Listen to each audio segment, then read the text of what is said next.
E aí, rapaziada do 8º ano, mais uma vez aqui, professor Francisco, desta vez para a gente gravar o nosso último vídeo aula do segundo bimestre, né? E dizer para vocês que as férias estão chegando aí e vamos aproveitar muito nossas férias, né? Tá bom? Então, olha só, hoje, nesse nosso último vídeo aula, que eu falei para vocês nos vídeos anteriores, nós vamos juntar dois assuntos, tá? Que foi feita uma introdução no primeiro vídeo aula, tá? Só que hoje, nesse último vídeo aula, eles vão estar mais detalhados, tá? Com mais conteúdos, tá bom? Vamos aqui ver o que temos para hoje então, olha só. Escravos e suas ocupações.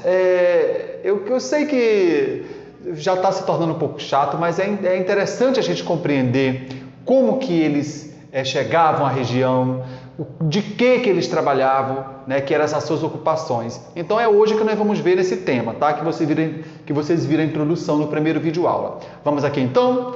Olha só, deixa eu só fazer a localização aqui. Os trabalhos desenvolvidos pelos escravos na Amazônia pouco se diferenciava, tá, dos outros trabalhos realizados pelos outros escravos aí por parte fora no Brasil, tá bom? No espaço urbano, tá, na cidade, a maioria dos escravos trabalhavam em serviços domésticos, tá, para os seus senhores, tá bom? Também trabalhava em outras funções. Vamos ver aqui quais eram as funções que eles trabalhavam. Isso na área urbana, pessoal, tá? Não nas colônias. Olha só, eles trabalhavam como pedreiros, tá? Ferreiros, sapateiros, carpinteiros, amassador de açaí, até vendedor de alimentos, tá bom? Como o tacacá, tá? Isso na Amazônia. Bom, vamos aqui então, continuar. Olha só. Dependendo do sexo aí, tá? De se era homem ou se era mulher, tá? A atividade desenvolvida variava por muitas mulheres, tá? Pois essas mulheres, elas poderiam ser damas de companhia, tá? Ou amas de leite. Os homens poderiam ser capangas. Então, o que seria? Deixa eu localizar aqui para vocês rapidinho. Essas damas de companhia, tá? Elas seriam o quê? Acompanhantes que lhes fazia serviço como ajudar as mulheres a se vestirem, a colocar um brinco, a colocar um cordão, a tirar um vestido, tá? Quem assiste hoje nós temos novelas épicas que retratam isso, que passa em algumas emissoras brasileiras aí, tá? Como na Record, por exemplo. Você pode dar uma olhadinha lá em determinado horário que passa uma novela que retrata isso daí. Não me recordo agora qual é, tá bom? Vamos ver aqui. E as amas de leite? Quem seria as amas de leite, tá? Era muito comum que as crianças brancas fossem amamentadas por escravas que tinham os filhotes pequenos, ou seja, tinha uma crença naquela época que as mulheres negras, que os escravos, elas tinham leite mais forte, né? O leite materno mais forte do que a própria mãe da criança, que era a senhora daquele período. E muitas vezes aquelas senhoras que eram as donas dos bebês não apresentavam uma quantidade de leite farta para a criança. Então, aquela senhora negra que trabalhava na casa, né? Ela servia como ama de leite. Ou muitas vezes os patrões, eles alugavam uma ama de leite, tá bom? Vamos avançar aqui. Ah tá, rapaz, tem aqui o capanga. O que era um capanga, né? Era uma espécie de guarda pessoal dos donos de escravos, tá bom? Vamos avançar aqui. Então, os escravos de ganho também era muito comum, mas o que era esse escravo de ganho naquele período, tá bom? Em suma, era o escravo que o seu senhor, né, liberava ele para trabalhar, e esse escravo pagava o aluguel daquela liberdade para seu senhor. Olha só que absurdo uma coisa dessa naquele período, né? Vamos ver aqui então. Nessa atividade, o escravo possuía mais autonomia, tá? O senhor disputava um valor, tá? Como se fosse uma diária que o escravo deveria pagar-lhe todos os dias, empregando-se em serviço que fosse contratado. Ou seja, vamos supor que eu liberasse o meu escravo. Olha, a sua liberação hoje ela vai ser R$50. O escravo ia dar um jeito ali de ganhar aquela diária, né? E depois dar os meus R$50. O que sobrasse era lucro para o escravo. Mais ou menos assim, tá bom? Então, cruel, né, rapaz?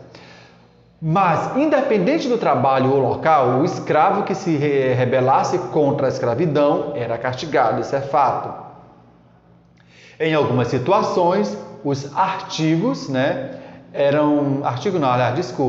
os castigos, tá, eram físicos. E mesmo assim, muitos criaram estratégia de resistência a essa condição social. Tá bom? Quero pedir desculpa aqui pelo errozinho ortográfico, que não são artigo, era cartigos, tá bom? Vamos avançar aqui? Então, outro assunto aqui, a abolição da escravidão no Pará. Tá? Vamos começar por essas imagens aqui, creio que vocês vão fazer uma análise com mais cautela. Aí tem aqui a lei número 3.353, de 13 de maio de 1888, né? Dia que a princesa Isabel assinou ali a Lei Áurea, tá bom? Vamos avançar aqui. Então, olha só, a luta pela liberdade era comum desde a implantação da escravidão, tá? Porém, elas, em geral, ocorriam de forma isolada, tá? Deixa eu ver aqui, e não tinha apoio, né, da maior parte da população, é fato, né? Agora, por que será que essa luta pela libertação dos escravos não tinha apoio pela maioria da população? Vamos descobrir aqui?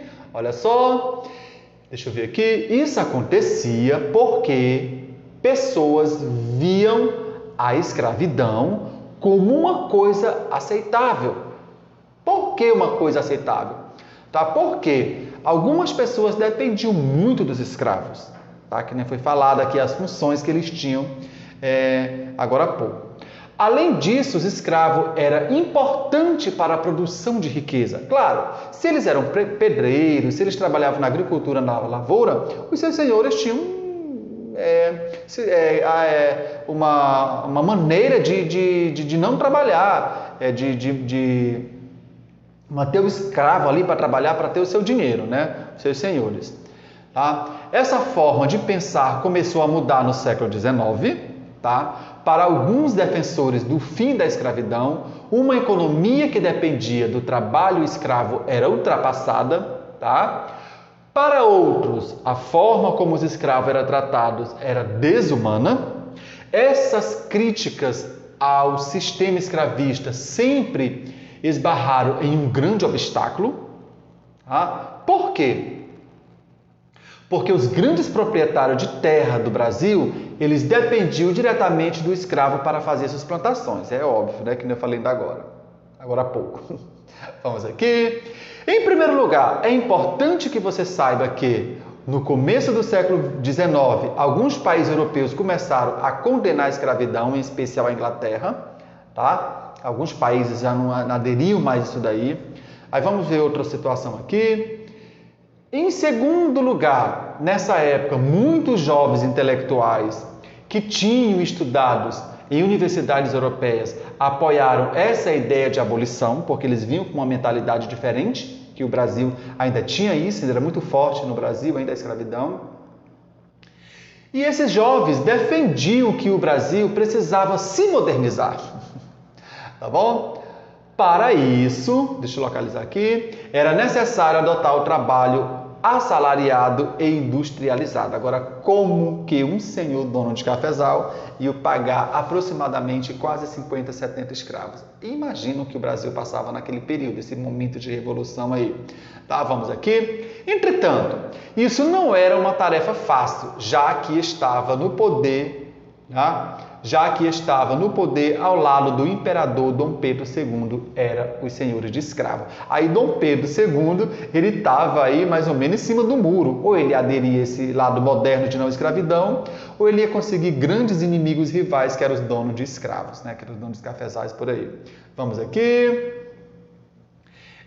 Por isso, o movimento abolicionista em todo o Brasil usou algumas estratégias, né? Qual foi algumas estratégias? Uma das mais comuns foi fundar jornais que divulgassem suas ideias, tá? Tá bom? Quais seriam as ideias? Que os escravos deveriam ser livres, o Brasil tinha que se modernizar, era desumana a forma que os escravos eram tratados, enfim, tá bom? Deixa eu ver aqui. Na tentativa de amenizar pressões do movimento, foi votado na Câmara de Deputados a lei do ventre livre. Vamos para o campo da pesquisa, aluno do 8º ano, tá bom? Logo depois a lei Saraiva-Catergipe, ou a lei dos sexagenários, vamos para o campo da pesquisa aí. E mais adiante a lei Áurea, tá bom? Vamos aqui. Na Amazônia foi diferente. Desde o fim da cabanagem, os senhores temiam uma revolta. Tá? Por isso, a repressão e a perseguição aos escravos fugidos ficaram maiores. A força do movimento abolicionista, e o aumento do número de adeptos pode ser percebida pela abolição da escravatura em 1884, na cidade de Benevides, 4 anos antes da criação da Lei Áurea, e até nossa região aqui está de parabéns, porque, olha só, Benevides foi a primeira cidade na Amazônia a proibir o trabalho escravo e a segunda no Brasil, tá? Então foram esses movimentos que aconteceram aqui na nossa região, e vamos aqui. Então, para hoje é só isso, como eu já disse agora há pouco, curto as férias de vocês, divirtam-se!